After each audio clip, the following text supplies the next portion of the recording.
Halo sahabat-sahabat fisika semuanya, jumpa lagi sama Pak Andi dalam Fisika itu Asik.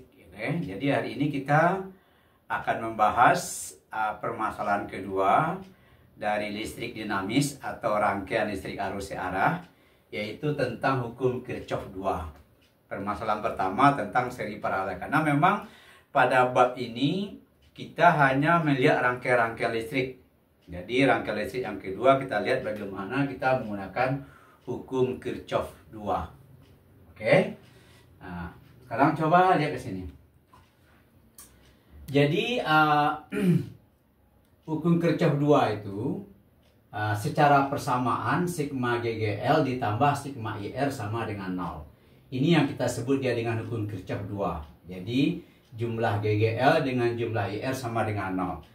Tanpa mengabaikan hukum Kirchhoff 1. Hukum Kirchhoff 1 itu kuat arus masuk sama dengan kuat arus yang keluar. Nah, ini hukum Kirchhoff 2 nih. Ya, atau sigma I-nya sama dengan 0. Itu ya.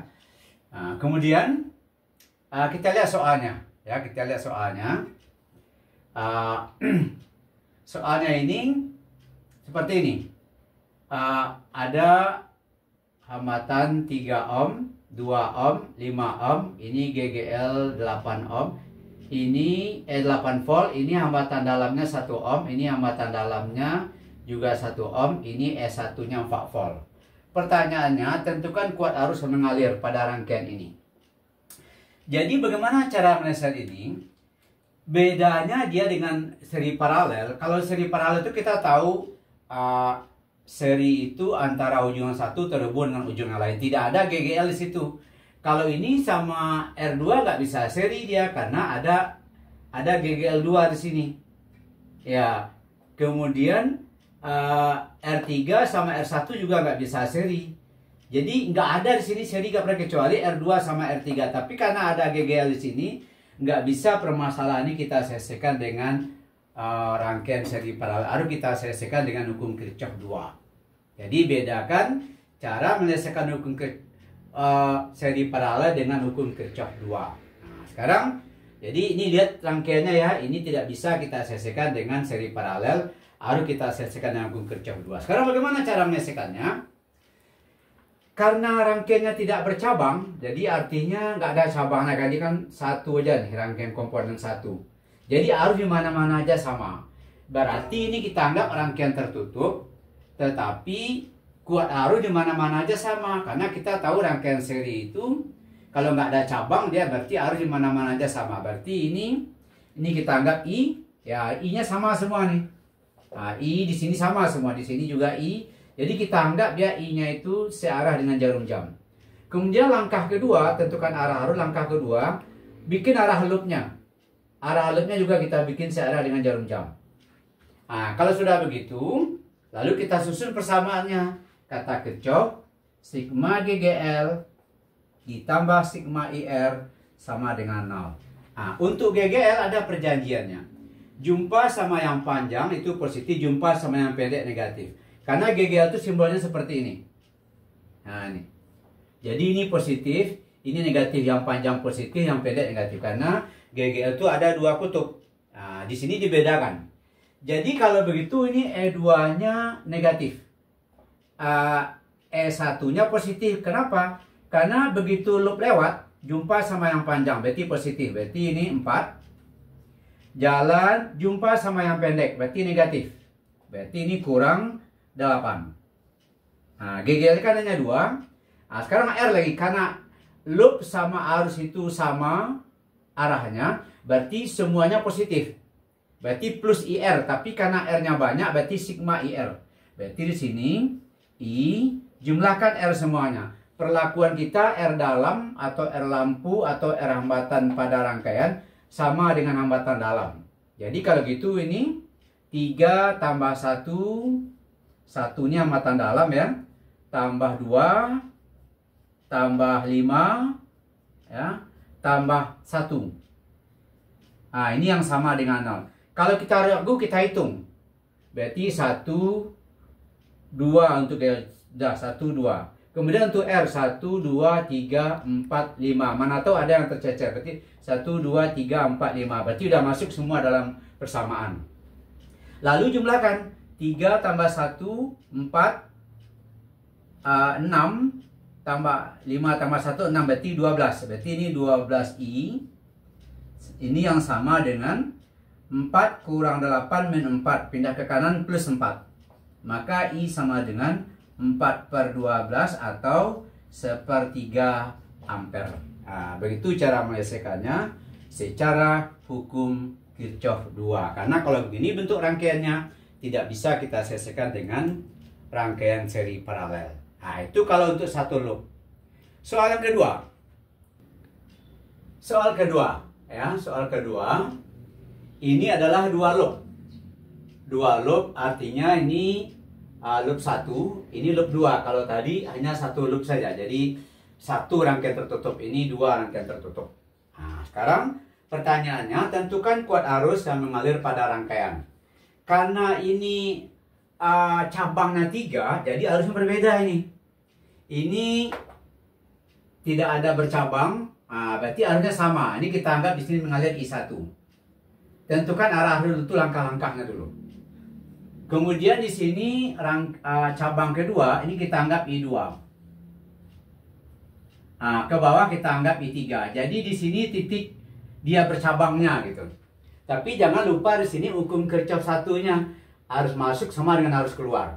Jadi langkah-langkahnya tentukan arah arus dulu. Arah itu penting ya, kalau nggak kita buat arah arusnya berarti kita soalnya nggak bisa kita kerjakan. Jadi bikin arah arus dulu. Kemudian yang kedua, bikin arah loop.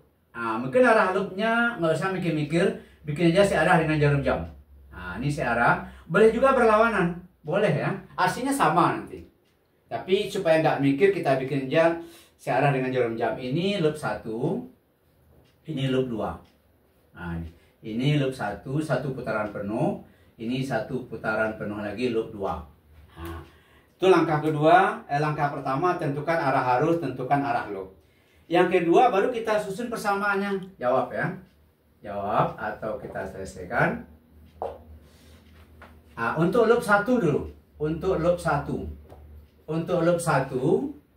Tadi perjanjiannya ingat, jumpa sama yang pendek negatif. Berarti kan sigma GGL ditambah sigma IR sama dengan 0. Karena ini kita tidak bisa lagi kita selesaikan dengan seri paralel. Nggak ada yang seri, nggak ada yang paralel di sini. Jadi kalau gitu ini jumpa sama yang pendek min 4.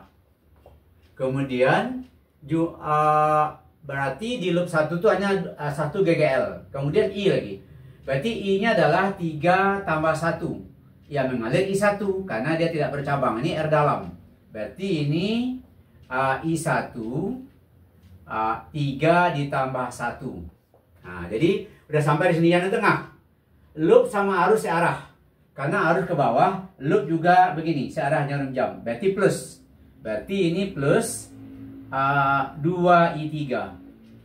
Ini yang sama dengan 0. Kita selesaikan ini dulu. Berarti ini min 4.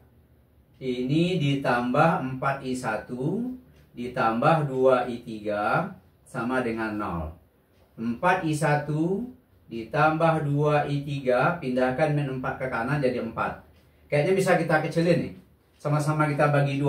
Kalau ini dibagi 2, 2I1 ditambah I3 sama dengan 2. Sama-sama kita bagi 2. Ini kita misalkan persamaan 1. Sekarang loop 2.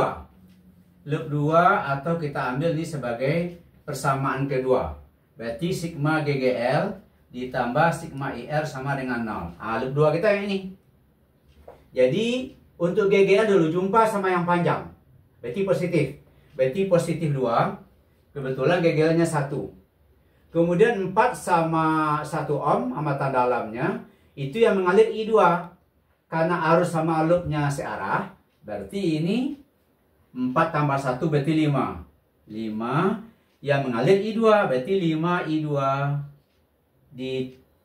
kemudian I3 lagi. Berarti ini sudah selesai. Ke sini lagi. Nih.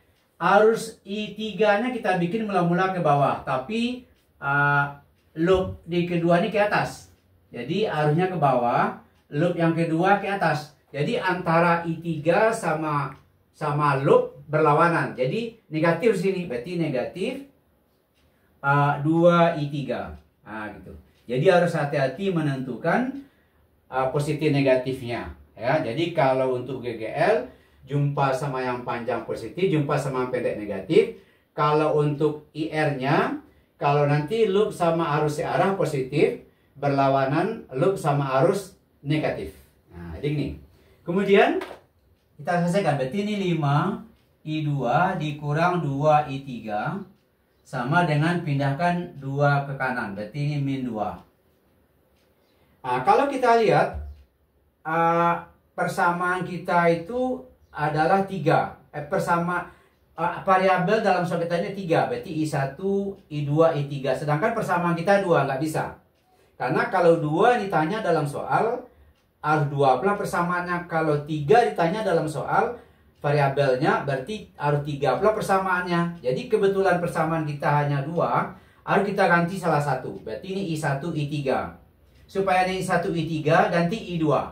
Kalau kita lihat di sini, hukum Kirchhoff 1, harus masuk sama harus keluar. Berarti harus masuk I1 sama dengan harus keluar. Harus keluarnya I2 sama I3. Jadi masuk, dia bercabang 2 di sini. Berarti keluar dia. Berarti I1, I2 ditambah I3. Nah, kalau itu I2 sama dengan I1 kurang I3. Nah, ganti I2 ke sini. Berarti ini 5 dikali I1 kurang I3 dikurang 2I3 sama dengan min 2. Berarti ini 5I1 kurang 5I3 kurang 2I3 sama dengan min 2. Kalau gitu ini 5I1 min 5 min 2 min 7. Min 7I3 sama dengan min 2. Kira gitu ya. 5 min 3 benar. Ini baru kita jadikan persamaan 2. Lalu kita gabungkan persamaan 1 sama persamaan 2. Karena ditanya berapakah tentukan ku harus mengalir pada rangkaian. Berarti ditanyanya berapakah I1, berapakah I2, berapakah I3. Kira begitu ya. Ini ditanya dalam soal. Karena semua arus dalam rangkaian. Karena dia 3 arusnya, berarti I1, I2, I3 yang ditanya. Lalu gabungkan. Berarti ini persamaan 1, 2I1 ditambah I3 sama dengan 2. Ini persamaan 1. Persamaan 2, 5I1 dikurang 7I3 sama dengan min 2. Karena dia 2 variabel, harus kita eliminasi. Kalau eliminasi, coba kita hilangkan I1. Kalau I1 kita hilangkan, berarti ini harus dikali 5, ini kali 2. Berarti ini 10I1 ditambah 5I3 sama dengan 10. Ini 2 kali 5, 10I1 dikurang 14I3 sama dengan min 4. Supaya I1-nya hilang harus kita kurangkan. Jadi 10I1 kurang 10I1 habis. 5I1 min plus, berarti ini 19I3 sama dengan 14. Maka I3 sama dengan 14 per 19 ampere. Ini I3. Kalau untuk I2, ambil aja salah satu persamaan. Mungkin kita ambil persamaan 1. Persamaan 1, 2I1 ditambah I3 sama dengan 2. Berarti 2I1 ditambah ganti ini dengan 14 per 19 sama dengan 2. Berarti ini 2I1 sama dengan 2 dikurang 14 per 19. Supaya nanti bisa kita selesaikan, kita ganti ini dengan 38 per 19. Supaya sama penyebutnya. Karena 38 per 19 sama dengan 2. Jadi kalau gitu ini 4. 8 kurang 4 berarti 3 kurang 1, 2. Berarti 24 per 19. 24 per 19. Maka I1 sama dengan 24 per 38. Atau boleh kita buat nih 12 per 19. Sama-sama kita bagi 2. Sama-sama kita bagi 2. Ya kan? Kalau gitu berapakah I3, I2? I2 gini. I2 sama dengan I1 kurang I3. Nah, lalu masukkan I1. 12 per 19 dikurang 14 per 19. Jadi kalau gitu nih, min 2 per 19 ampere. Nah, kira gitu ya. Jadi kalau gitu, untuk I2 itu hasilnya negatif. Nah, artinya nggak ada masalah negatif di sini. Negatif ini nggak ada masalah. Kenapa begitu? Karena kita bikin arah I2-nya tadi ini, searah dengan jarum jam. Ternyata hasil negatif searahnya adalah berlawanan dengan jarum jam. Nilainya tetap. Jadi kalau kita bikin arahnya nanti berlawanan dengan jarum jam, pasti nanti I2-nya negatif. Jadi hanya menyatakan arah saja. Nah, jadi begitulah cara menyelesaikan hukum Kirchhoff 2 untuk satu loop dan dua loop. Untuk dua loop ini, sebetulnya persamaan ini aja yang penting ya. Ini persamaan 1, ini persamaan 2. Cuman matematiknya agak panjang. Jadi yang panjang itulah matematiknya. Penyelesaian matematiknya. Tapi kalau persamaannya gini, fisikanya ini. Nah, ini untuk loop 1, ini untuk loop 2. Nah, ini penggabungannya banyak. Jadi yang menyelesaikannya itu yang panjang, apa itu matematiknya. Oke? Itulah penjelasan Bapak kali ini tentang bagaimana kita menyelesaikan rangkaian dengan menyelesaikan dengan hukum Kirchhoff 2. Mungkin diulang-ulang video ini supaya lebih paham bagaimana menyelesaikan hukum Kirchhoff 2 ini secara konsep fisikanya. Jangan lupa subscribe video ini dan dipelajari kembali sampai mengerti. Oke, selamat mempelajari. Fisika itu asik.